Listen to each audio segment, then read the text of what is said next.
E nós leremos, meus irmãos, a palavra do nosso Deus em Colossenses, capítulo de número 3. Colossenses, capítulo de número 3. Gostaria de ler apenas o verso de número 15. Colossenses, capítulo 3, verso de número 15 da palavra do nosso Deus. Epístola de Paulo aos Colossenses, capítulo 3, verso de número 15. A palavra de Deus diz assim: seja a paz de Cristo o árbitro em vosso coração, a qual também fostes chamados em um só corpo, e sede agradecidos. Amém? Nós vamos orar ao nosso Deus. Pai Santo, nós te louvamos, te bendizemos e glorificamos ao Senhor. A igreja do Senhor, ó Deus, deve estar na tua presença para louvar, engrandecer e bendizer o nome do Senhor. Como também, ó Pai, deve estar diante do Senhor para ouvir, ó Deus, a santa palavra do Senhor. E é por isso que nesta hora nós clamamos e pedimos que o Senhor, ó Deus, nos abençoe, para que venhamos, ó Deus, parar diante do Senhor, da tua palavra, para nos render, ó Deus, diante dela, ouvi-la, guardá-la no nosso coração e lutar, ó Deus, para que ela se torne uma palavra prática nas nossas vidas. Abençoe, ó Deus, e que o Santo Espírito do Senhor nos conduza nesta hora. É assim que oramos, ó Pai, no nome santo do teu Filho Jesus. Amém. E louvado seja o Senhor. Amém. Irmãos, quando nós falamos a respeito da paz, isso é algo que chama a atenção das pessoas, porque a grande busca na vida do ser humano é a busca interior por uma vida de paz. As pessoas desejam, as pessoas buscam, elas estabelecem vários tipos de estratégias para que elas consigam, ao máximo, eliminar as adversidades, as dificuldades da vida, os transtornos que talvez possam acontecer no curso da nossa caminhada. Só que nós sabemos também que diante de todas as tentativas, diante de todas as buscas humanas, o homem nunca conseguiu viver em paz. Prova disso é a nossa própria existência. Nós vivemos momentos conturbados no que diz respeito à vida humana. E isso cresce a cada momento. Ainda que as pessoas tentem de alguma forma criar motivações em relação a essa busca pela paz, criando até mesmo dias internacionais da paz, nós sabemos que o homem vive conturbado.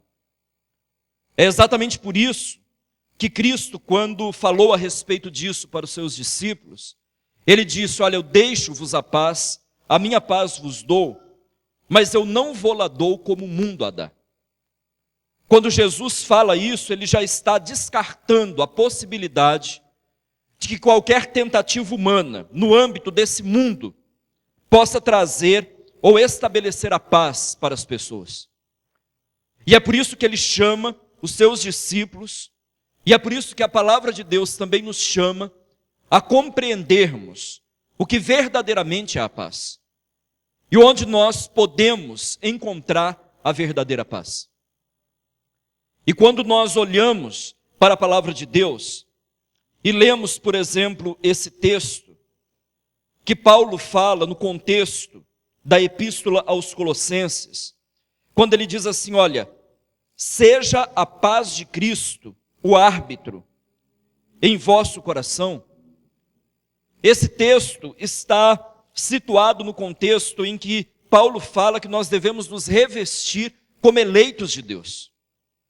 Portanto, essa paz que vem como árbitro é uma das realidades que nós temos na nossa vida como verdadeiros eleitos de Deus. Essa realidade está no contexto da nossa união com Cristo, como verdadeiras pessoas que saíram da morte espiritual e entraram na vida, a nova vida que é chamada de regeneração. E assim, o que a palavra de Deus está dizendo é que essa paz é uma característica daqueles que são filhos de Deus, que foram unidos a Cristo, que foram ressuscitados em Cristo, saíram da morte espiritual e entraram na vida, daqueles que são chamados na palavra do Senhor de eleitos de Deus. É por isso que o apóstolo Paulo fala também a respeito dessa paz em Romanos capítulo de número 5. Quando ele fala que justificados, pois, mediante a fé, nós temos paz com Deus por intermédio de nosso Senhor Jesus Cristo. Só que agora, quando Paulo fala de paz, a coisa fica mais clara, porque ele diz o seguinte: justificados mediante a fé, nós temos paz com quem? Com Deus, mediante Jesus Cristo. E aqui nós começamos a desvendar, pela palavra de Deus, o mistério da paz. Porque a busca do homem pela paz não encontrada, ela não é encontrada porque ele busca nos lugares errados, de maneira errada, e traçando os caminhos errados. Quando Jesus fala, deixo-vos a paz, e quando ele mesmo disse, eu sou a paz, e agora vem Paulo e diz o seguinte, olha, a nossa justificação pela fé, ela nos dá a verdadeira paz, mas essa paz é uma paz diante de Deus. Aí agora nós começamos então a olhar de uma maneira diferente. Porque o problema da paz não é, primeiramente, a nossa relação com outros seres humanos. O nosso problema não é a nossa relação com as questões financeiras e monetárias. Você pode ter todo o dinheiro e você não terá paz. Você pode ter a família mais bem estruturada e não terá paz. Você pode ter uma boa relação humana, interpessoal, com todas as pessoas e pode não ter paz. É por isso que Jesus disse, não é como o mundo está prometendo. Porque o problema precisa ser resolvido em uma outra dimensão, em um outro âmbito. E a palavra de Deus diz que o problema da paz que nós temos está primeiramente relacionada com Deus. E é aqui que a maioria das pessoas não querem nem pensar. É exatamente aqui que a maioria das pessoas não querem nem tratar do assunto. Elas preferem viver a mentira da busca pela paz, mas elas não querem resolver o problema da grande inimizade que foi estabelecida e da ausência verdadeira da paz. Porque quando Paulo fala que a justificação pela fé, ela nos faz novamente ter paz com Deus, o que a palavra de Deus está nos ensinando é que o problema da paz está na nossa relação com Deus. O problema da paz está entre você, individualmente, e o Deus Todo-Poderoso.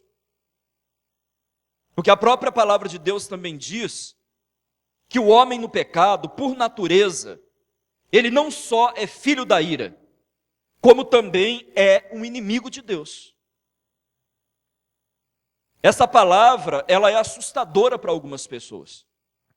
Porque a maioria dos homens, quase todos os homens, se colocam diante da imagem que ele formou de Deus como um grande amigo de Deus. E é exatamente por isso que a maioria das pessoas não conseguem contemplar essa realidade. Ora, ele mente para si mesmo, acreditando o seguinte, olha, tudo bem que eu tenha cometido alguns erros, mas no final, Deus vai usar de misericórdia para comigo. Outros pensam da seguinte maneira, Eu não tenho nenhum problema com Deus, muito pelo contrário, Deus me ama, mesmo sendo quem eu sou. Porque eu nunca matei, eu nunca roubei, eu sou, dentro de uma perspectiva humana social, uma boa pessoa, eu trabalho, cuido da minha família. E isso não pode ser um problema na minha relação com Deus. Existem também aqueles que preferem dizer assim: Deus não existe, para não tratar da questão. E aí eles falam assim: olha, eu não creio nesse negócio de julgamento de Deus, não acredito que Deus tenha que estabelecer uma salvação, na verdade eu nem acredito que Deus existe. E todos esses argumentos humanos são as tentativas de estabelecer uma válvula de escape para não reconhecer o problema da inimizade. Todo homem, inevitavelmente, nasce como inimigo de Deus. Todo homem, desde o seu nascimento, pela sua constituição humana, tendo ele sido gerado em pecado e nascido em pecado, ele nasce como o maior inimigo de Deus. Só que, como inimigo de Deus, nós estamos diante de uma batalha extremamente injusta. Mas o homem acha que ele vai conseguir vencer, seja pela força do argumento, seja pela tentativa de praticar boas obras, seja pela boa impressão que ele vai causar diante de Deus, ou até mesmo pela resistência diante de Deus em dizer que Deus não existe, ou que Deus está distante, e que não tem como saber muita coisa de Deus. O homem acredita que ele vai conseguir vencer pela sua sabedoria, pela sua força, pelos seus argumentos.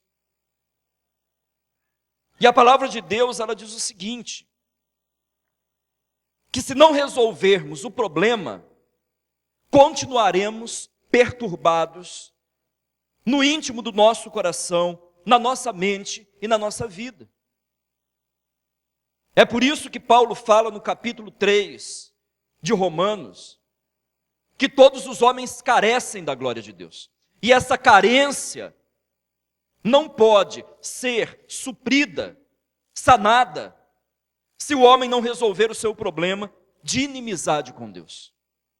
E como eu disse, a luta da maioria das pessoas, daqueles que não se rendem ao Senhor, é uma luta totalmente injusta.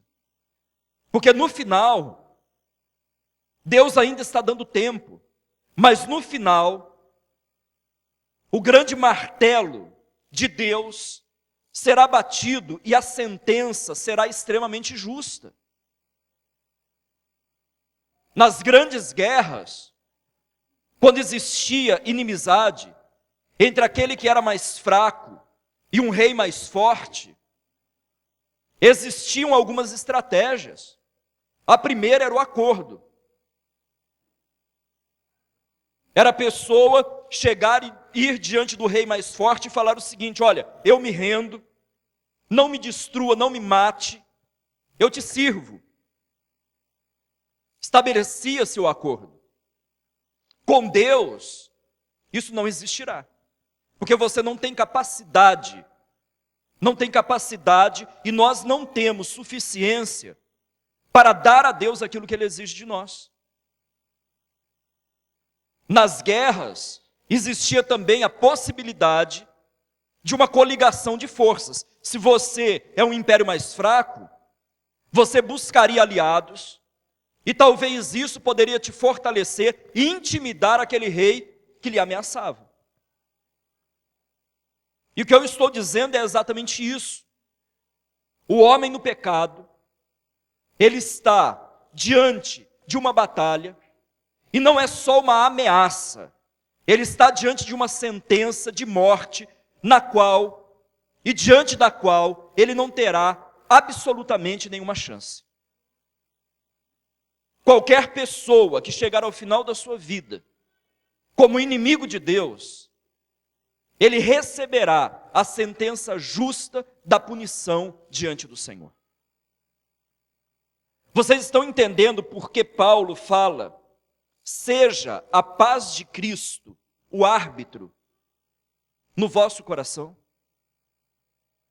Porque onde não existir a paz de Cristo, o julgamento e a sentença já está estabelecida na consciência. Por mais que o homem tente desviar, e o que Paulo está dizendo é exatamente isso: somente a paz de Cristo é o juiz verdadeiro que estabelece a paz no nosso coração. Jesus Cristo disse que a paz é um elemento ultracircunstancial. Quem tem a paz verdadeira, vive neste mundo, tem uma paz não como o mundo dá, mas ele vence todas as circunstâncias. O apóstolo Paulo, falando também aos filipenses, ele fala de uma paz que estabelece, ou que ultrapassa, melhor dizendo, até os limites da razão. Ele diz o seguinte: a paz de Cristo, que excede todo o entendimento, guardará o vosso coração e a vossa alma em Cristo Jesus. A paz de Cristo é um elemento ultracircunstancial, porque diante de qualquer circunstância adversa, você continua tendo paz, se você tem a paz de Cristo. A paz de Cristo é o juiz nas nossas vidas, porque ela estabelece uma consciência tranquila. A paz de Cristo ultrapassa os limites da razão. O homem comum não vai entender. Mas aí vem a grande questão: onde é que nós encontramos então essa paz? A palavra de Deus diz: é a paz de Cristo. E ele mesmo disse: eu sou a verdadeira paz. Ele é o príncipe da paz. Só que essa paz que ele estabelece foi estabelecida dentro de um padrão que cumpriu e satisfez todas as exigências de Deus. Porque para que houvesse paz entre os inimigos de Deus, que somos nós, ou que éramos nós, e o próprio Deus, Jesus Cristo teve que cumprir todas as exigências de Deus. Porque na inimizade existia uma sentença. E a sentença era a sentença de morte, mas também existia a exigência de um cumprimento da lei. E quando Cristo veio, ele primeiramente cumpriu todos os aspectos estabelecidos pela lei de Deus. E na cruz, ele pagou o preço do nosso pecado. Ele pagou o preço da nossa inimizade, da nossa rebeldia, da nossa rebelião contra Deus. Ali, ele chega diante de Deus e ele apresenta o mais perfeito sacrifício. E quando ele apresenta aquele mais perfeito sacrifício, ele estabelece então a paz com Deus. Em Romanos capítulo 5, a palavra de Deus diz que ali ele cumpriu toda a justiça de Deus, todas as exigências da justiça de Deus, que nós não teríamos como cumprir, de maneira nenhuma. E é por isso que somente em Cristo nós encontramos a paz. Mas essa paz não é uma paz meramente interior. Primeiramente, ela é uma paz que se estabelece pela fé. Não é uma questão sentimental. Não é uma questão sensitiva. É a convicção de que nós agora estamos reconciliados com Deus por intermédio de nosso Senhor Jesus Cristo. Isso não é uma questão de sentimento, é uma questão de fé, de crer. Quando nós cremos que em Cristo fomos reconciliados com Deus, e que agora nós não estamos mais na condição de inimigos, mas fomos levados à presença de Deus pelo novo, pelo vivo caminho que nos foi consagrado por Cristo, e retornamos à presença de Deus, e Deus nos aceitou de volta, não por causa das nossas obras, dos nossos méritos, daquilo que temos, mas por causa de Cristo, e que o sacrifício de Cristo é extremamente perfeito para nos reconciliar com Deus, e para estabelecer a paz. Como a própria palavra de Deus diz, existia uma inimizade, mas agora essa inimizade, ela foi desfeita. E nós ficamos livres daquilo que Deus iria fazer conosco por causa dessa inimizade. Porque algumas pessoas, elas entendem o seguinte: olha, Deus nos salvou do inferno. Deus nos salvou de uma condenação eterna. Isso é verdade em partes. Porque se você ler a palavra de Deus comigo, eu gostaria que você abrisse nesse texto, em Romanos, capítulo de número 5.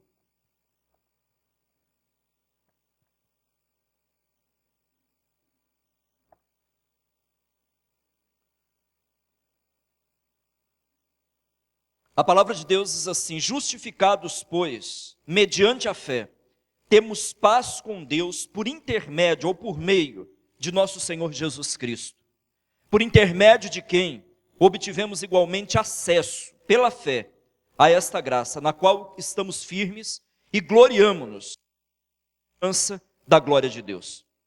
E não somente isso, mas também nos gloriamos nas próprias tribulações, sabendo que a tribulação produz perseverança, a perseverança, experiência, e a experiência, esperança.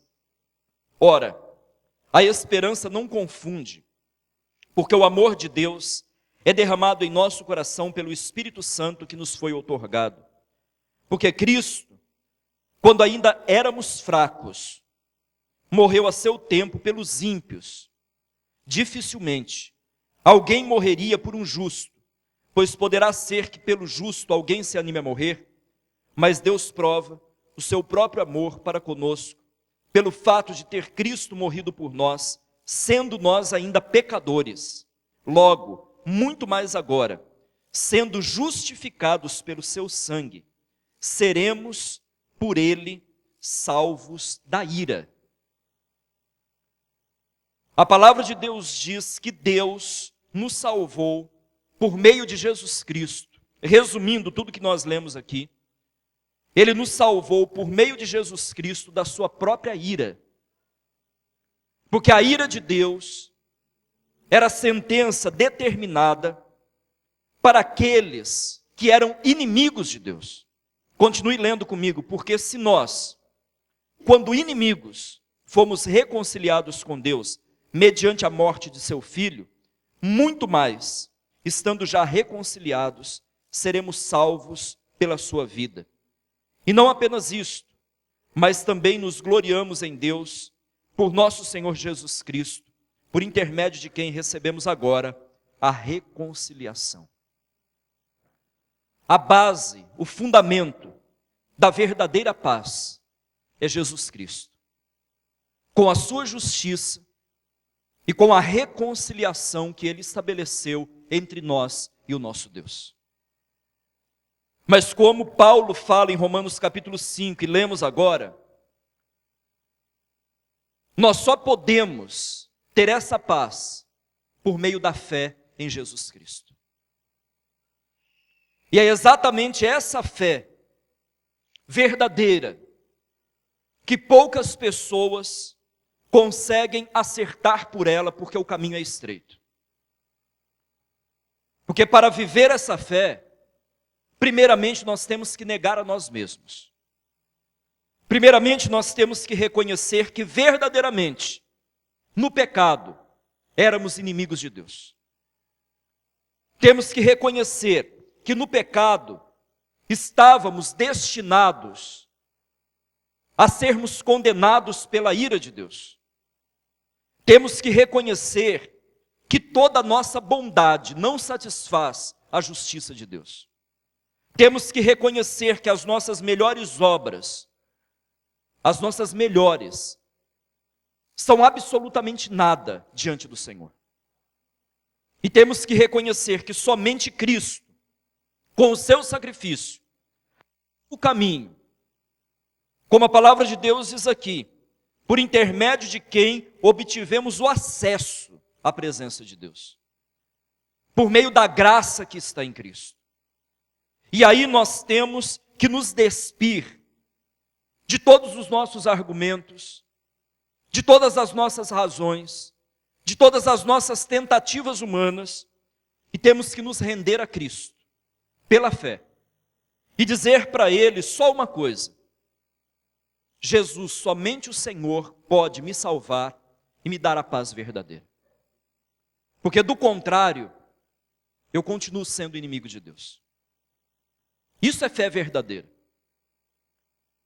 Não é uma questão de eu mandar você fechar os seus olhos, botar a mão no seu coração e conduzir você, coagir você ao choro, cantar músicas para que você venha sentir boas emoções.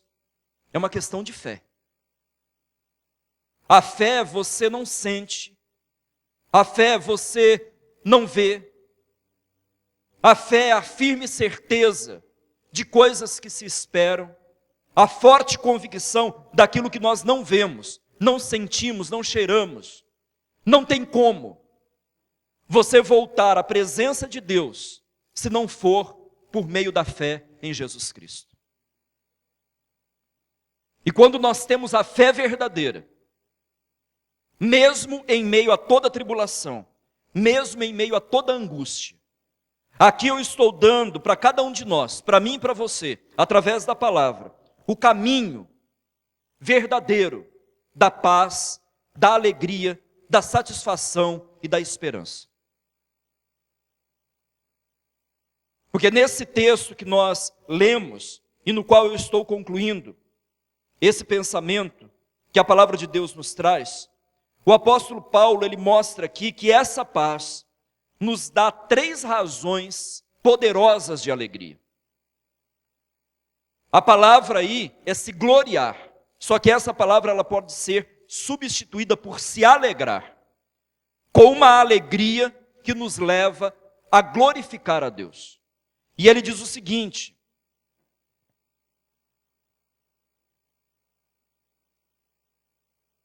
e gloriamo-nos, verso de número 2, no final, na esperança da glória de Deus. Ou seja, nos alegramos agora, por causa da paz que nós temos em Cristo, na esperança da glória de Deus. Porque se agora nós temos fé em Cristo, nós temos esperança de que podemos chegar diante de Deus no final, e Ele dirá para cada um de nós: vinde, benditos do meu reino. E jamais nós ouviremos: apartai-vos de mim, malditos. Porque essa palavra, ela será apenas para aqueles que foram inimigos de Deus. Ele fala também, no verso de número 3, e não somente isto, mas também nos gloriamos nas próprias tribulações, sabendo que a tribulação produz perseverança, a perseverança experiência, a experiência esperança. Ora, a esperança não confunde, porque o amor de Deus é derramado em nosso coração pelo Espírito Santo que nos foi outorgado. A próxima grande alegria que nós temos na nossa vida é a alegria de enfrentar e passar pelas próprias tribulações. Porque se estamos com Cristo e se temos paz com Deus, nenhum tipo de tribulação dessa terra pode arrancar do nosso coração a verdadeira paz. Que Cristo disse: deixo-vos a paz, a minha paz vos dou. Mas também ele termina dizendo no verso de número 11, e não apenas isto, mas também nos gloriamos ou nos alegramos em Deus, por nosso Senhor Jesus Cristo, por intermédio de quem recebemos agora a reconciliação. Ou seja, o final supremo, maior e glorioso de toda a nossa alegria é o próprio Deus que nos deu Cristo em favor das nossas vidas. Meus irmãos, se vocês desejam a paz, e se desejamos a paz, tenhamos essa paz como árbitro verdadeiro no nosso coração.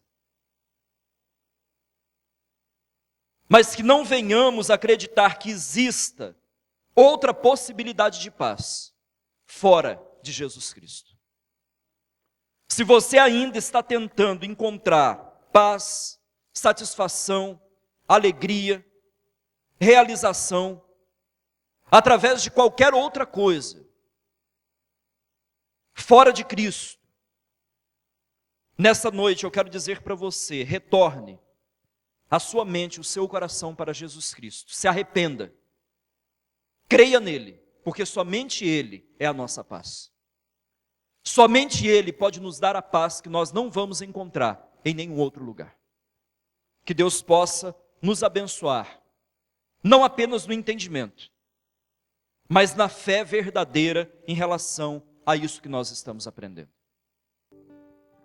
Oremos ao nosso Deus. Feche seus olhos.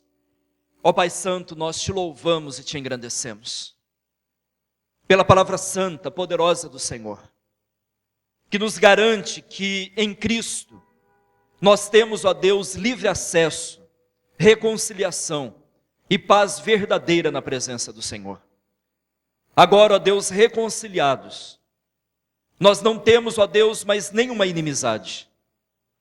Nós, ó Deus, não temos mais nenhuma condenação que nos aguarda. Mas temos, ó Deus, a firme esperança da glória que está reservada para nós, em Cristo Jesus.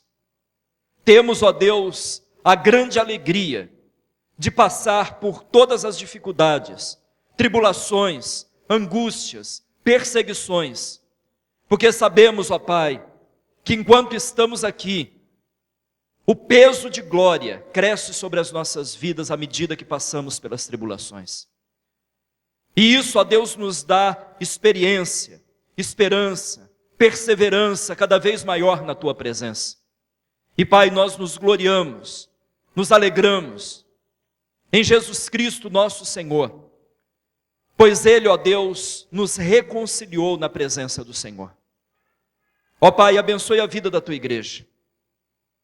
E se alguém, ó Deus, está aqui nesta noite, inquieto, cansado, angustiado, que o Senhor, ó Deus, manifeste a Tua graça para que esta palavra se faça valer na vida dessa pessoa e que ela creia de todo o coração que Jesus Cristo é a nossa paz, que em Cristo nós encontramos a verdadeira reconciliação com o Senhor e que agora, ó Pai, nós estamos diante da Tua presença e podemos louvar, engrandecer e bendizer o nome do Senhor. Ó Pai, nós te engrandecemos e te louvamos e pedimos que o Senhor nos ensine a viver, ó Deus, por esta fé verdadeira, dia após dia. É em Cristo que oramos e louvamos ao Senhor, ó Pai. E agora, irmãos, que a graça de nosso Senhor Jesus Cristo, o amor de Deus, o nosso Pai, e as consolações do Espírito Santo estejam sobre todos vós, sobre todo o povo de Deus agora e para sempre. Amém e amém.